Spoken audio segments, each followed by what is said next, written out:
दोस्तों, समाज में पारिवारिक रिश्तों का अच्छे से चलना जरूरी होता है, लेकिन कई बार ऐसे मामले भी सामने आ जाते हैं जिनकी चर्चा हो जाती है। उत्तर प्रदेश के सहारनपुर जिले में एक ऐसा सनसनीखेज मामला सामने आया जिस पर हर कोई हैरान रह गया। एक दिन खबर आई कि एक बीजेपी नेता के घर पर उनकी पत्नी और 3 बच्चे घायल हो गए।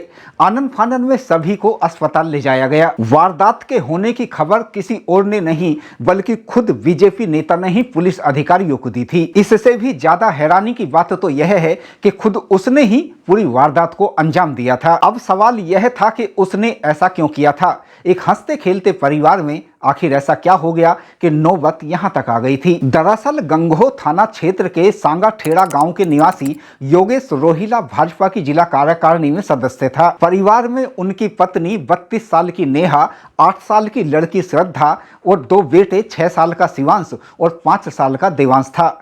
22 मार्च की दोपहर गोलियों के चलने की आवाज उनके घर से सुनाई पड़ी तो वहां लोगों की भीड़ जमा हो गई, लेकिन कोई भी व्यक्ति घर में आगे बढ़ने की हिम्मत नहीं जुटा पा रहा था। इसी बीच पुलिस अधिकारी जब वहां पहुंचे तो पाया कि योगेश घर के अंदर है, जबकि बाकी सभी सदस्य घायल थे। सभी को अस्पताल ले जाया गया, जहां श्रद्धा, शिवांश और देवांश को मृत करार दे दिया गया। योगेश से जब पूछताछ की गई तो उसने कबूल कर लिया कि उसने ही यह सब किया, लेकिन अपने परिवार के साथ उसने ऐसा क्यों किया, इसकी वजह जानकर अधिकारी भी हैरान रह गए। दरअसल योगेश की शादी साल 2006 में सहारनपुर जिले के ही अम्भेटा की रहने वाली रेखा के साथ हुई थी, लेकिन साल 2009 में बीमारी के चलते रेखा की मृत्यु हो गई, जिसके बाद साल 2012 में योगेश ने नजदीकी जिले शामली के कस्बा कैराना की रहने वाली नेहा के साथ दूसरी शादी की थी। योगेश का परिवार आर्थिक रूप से संपन्न था, परिवार में खुशियां थीं, लेकिन योगेश सनक और शक का शिकार था।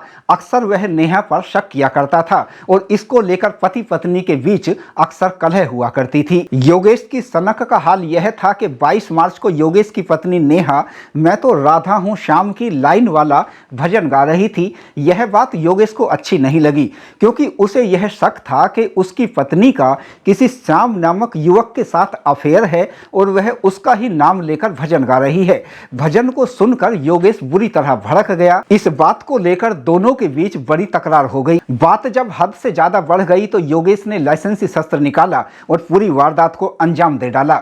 इस दौरान उसकी पत्नी नेहा और बच्चे हाथ जोड़कर उसके सामने गिड़गिड़ाते रहे, लेकिन उसे रहम नहीं आया। शनक का शिकार होकर वारदात को अंजाम देने के बाद उसने खुद ही पुलिस अधिकारियों को फोन करके वारदात की जानकारी दी कि उसने ही यह सब किया है। नेहा के परिवार की तरफ से योगेश के विरुद्ध एफआईआर दर्ज की गई। उधर नेहा की चिंताजनक हालत को देखते हुए उन्हें मेडिकल कॉलेज में रेफर किया गया। दोस्तों, इस पूरे मामले का यह भी एक बहुत बड़ा सच है कि यदि योगेश रोहेला शक, सनक और घमंड का शिकार नहीं होता और परिवार को उसके अंदर आगे ले जाने की सोच होती तो शायद ऐसी नौबत कभी नहीं आती। न सिर्फ वह सलाखों से आजाद होता बल्कि उसका परिवार भी एक खुशहाल जिंदगी जी रहा होता।